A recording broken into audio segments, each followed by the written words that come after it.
Welcome to 100 Yards of Football. If you like the video today, please come and share it with us. Surely appreciate it here on 100 Yards of Football.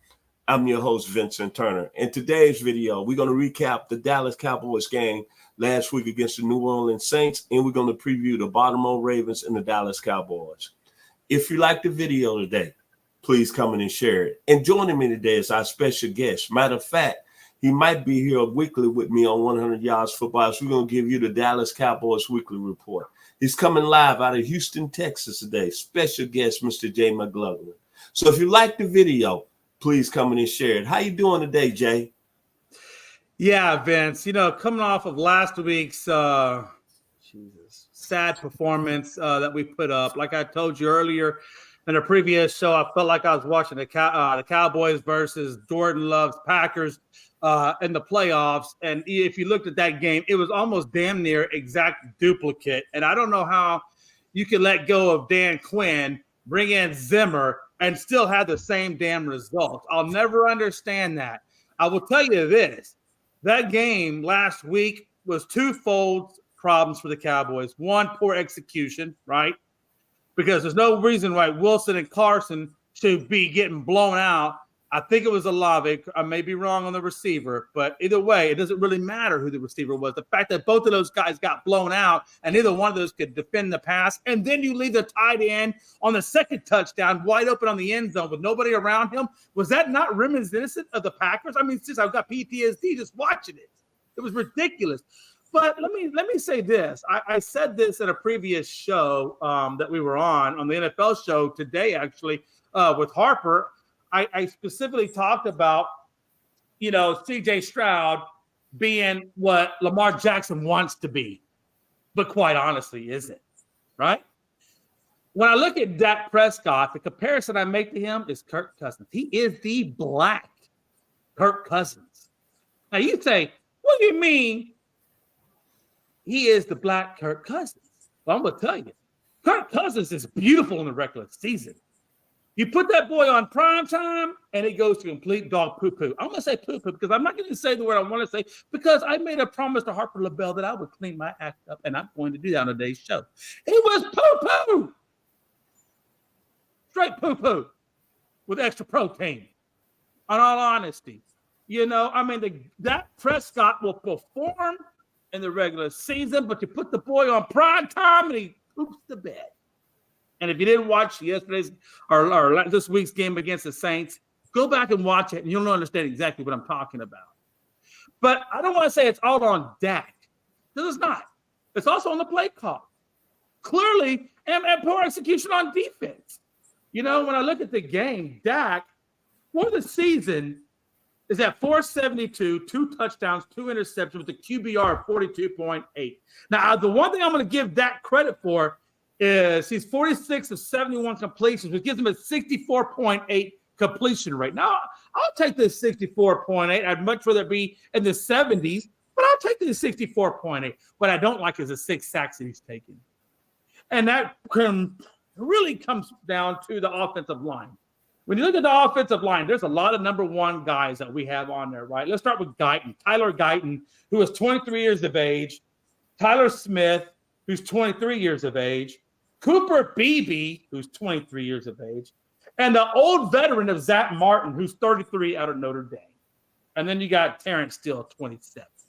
Our offensive line is young, but it's not as developed or polished as it needs to be. We used to have a great offensive line back in the day when we had McGovern and Tyler or the other Tyrone Smith and company. We don't have those guys anymore. We traded them away. Why we traded away our trenches guy, I'll never understand. But that's what Jerry does. Jerry doesn't put money on the offensive line. He puts the money in the quote-unquote nice positions, right? The wide receiver, the quarterback, the running back. Maybe Michael Parsons, who, let's be honest, because of the hard cap, is going to get franchise tagged. He might put some money there. But that's about it. And he lets all the other guys go by the wayside, which I'll never completely understand. Now, he did give D-Law a lot of money, so I do want to give Jerry credit for giving D-Law the money. The problem is D-Law's pooped the bed. What has D-Law done since he's got the contract? You made Dak Prescott the highest quarterback ever in the NFL. And what does he give you? 472, 2-2, and a 42.8 QBR. Well done, Jerry. Well done. Thank you for doing what all of us know you shouldn't have done. What a time to be alive. But as I regress, then you bring in Zeke. You bring it back on the second tour, and it gives you 16 carries, 56 yards, a touchdown, and 3.5. God, don't you just love paying for old contracts? Because, we're still paying Cooper. What a time to be alive, man. And then you get CD. Now, CD, I will tell you, is the one bright spot to this whole damn team.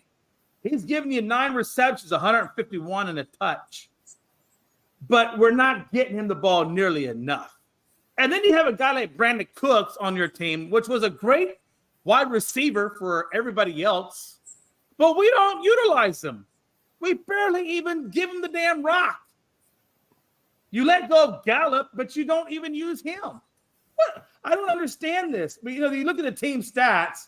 We're 224 yards passing on average and 85 yards rushing. 26 points is what we account for over the last 2 games, averaging. But yet we're giving up 30.5. Now, Vance, I was horrible at math. I will tell you that. But even I know that 30 is greater than 26. What a time to be alive, man. Let's look at our depth chart. Like I told you, our top 3 guys are Lamb, Cooks, and Tolbert. How often do you see the word Tolbert come up in the press box? Probably about as much as he cooks. Like I said, let me just break down a couple of things. The Cleveland game. Let's talk about the Cleveland game for a minute. You got a weak-ass Deshaun Watson, who's now under investigation for yet another massage case. I don't know where this lady came from. I guess she said, hey, let me go ahead and throw my hat in the ring. Everybody else got something. Why not me? He's still dealing with it. He has not even gotten back to what we saw pre-massage gate, Deshaun Watson. So you're playing a weak-ass, I think I could say that word because that's in the dictionary. Because he is a donkey, right? Then what ass is the donkey? Dak Prescott is kind of a donkey right now. Or is it Jerry Jones that's the donkey? I'm going to go with the latter. I think Jerry Jones is the donkey. But that's a whole conversation for a whole nother show.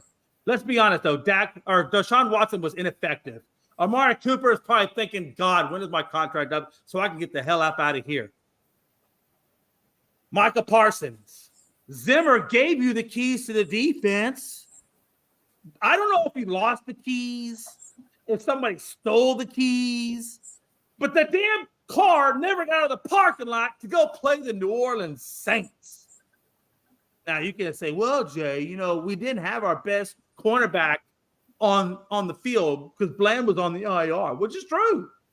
No, which is true. But you know what? Everybody deals with problems, and they solve them. We haven't solved them. Carson, you can account him for 8 tackles and a pass deflect. Wilson, strong safety, 8 tackles. Hooker, the free safety, 6 tackles, a pick, and a pass deflect. And then you got the all-illustrious Trayvon Diggs, who finally came back after that injury he took last season, giving you 8 tackles and a pick. Hooker, Diggs, not the problem. The problem in that secondary clearly resigns in play calling and Wilson and Carson's poor execution. When I look at the Cleveland game, we took up 33-17. Prescott put up a paltry 179 on 19 of 32 attempts and a touchdown. Zeke gave you 10 and 40 and a touch, and Lamb gave you 5 and 61. You look at Watson, he gave you 24 and 169, a touch and 2 turnovers. Ford gave you 12 at 44 and a touch, and then Njoku gave you 4 and 44. Look, guys, we are not looking at the best of offenses, right? So even though Dallas's defense right now is kind of suspect, we can at least beat the weaker teams. And I think that's where I'm going with this. The weekly update can kind of, unless some big-time changes occur, the weekly update kind of is the same, right? The good teams we get blown out. The crappy teams we beat. And the non-prime time games we most likely should win. When you look at the New Orleans game, 44-19 was a final score. New Orleans got 24 first downs via passing. They got 8 first downs via rushing. They put up 432 and 7.7 yards on average. I'm sorry. If you're a Cowboys fan, if that doesn't make you want to go outside right now and vomit and say, oh my God, I've probably got another decade of this crap because of the hard cap, you may want to think about it because it's not going to get any better. 4 of 5 red zone times, New Orleans scored. 4 of 5, New Orleans put the ball in the touchdown area. That's not good, people. 243, 2-1 was what Carr gave you. The problem with the Cowboys is they came out, number one, flat, unprepared, bad play calling, and poor execution. None of that could they address at halftime when they were down 38 to God knows whatever the Cowboys were able to put up. They got hardcore answers, and Jerry is going to do what Jerry always does. He's going to put on that face that he always puts on. Stephen A. is going to say, hey, have you heard that team in Texas called Alice? I think to myself, Alice? I said, yeah, because they have no D. Stephen A., that's the first time I actually agreed with anything you've ever said. What a time to be alive. McCarthy should get fired. Unfortunately, when he does, Zimmer's going to get the call. 30 years of bad coaching, bad play calling, poor player execution, and crucial games. That's how I summarize the Cowboys since Barry Switzer left. What a time to be alive. Jerry, Cowboys fans, the only thing that's going to save this franchise is new ownership and better coaches. Vince? Jay, let me ask you this. The keys, what will be the keys for Dallas going into the Sunday versus the Baltimore Ravens? Defense. And to quote from the replacements, Jimmy McGinnis, heart. Miles and miles of freaking heart. And what do they have to do offensively to win on Sunday? Well, first of all, Dak needs to get more people involved and not just CD. He needs to look at Ferguson, who should be back this week. All indications are saying that he will be back because God knows Shoemaker wasn't the answer. So Ferguson should be back, which is good. But quite honestly, he needs to start looking at other targets.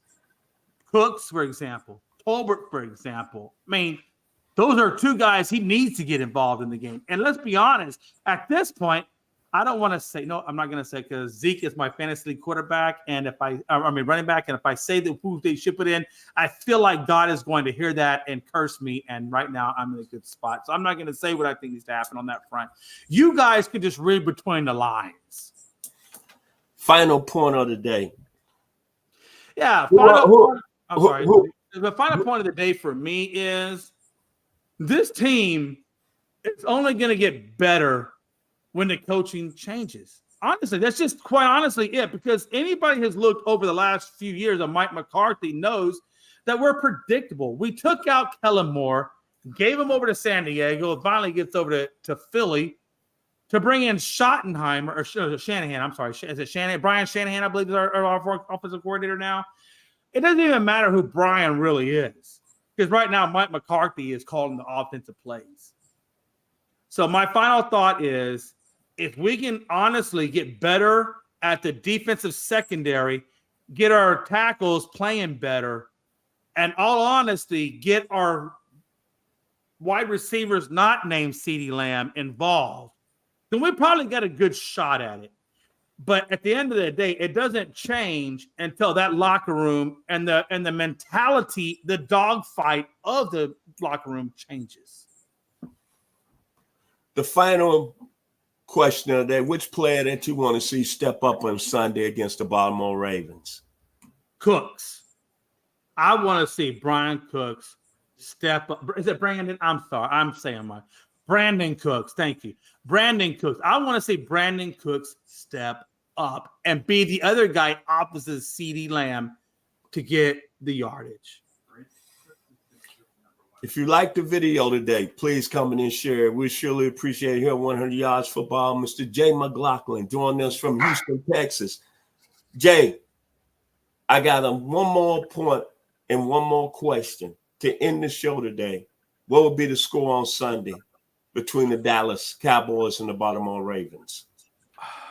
I honestly think it's going to be a low-scoring affair, only because of the fact that the Ravens don't really air the ball out a lot. So I think it's going to come down to run game on both sides, and I think it's come down to defense on both sides. And because of that, I'm going to put the score at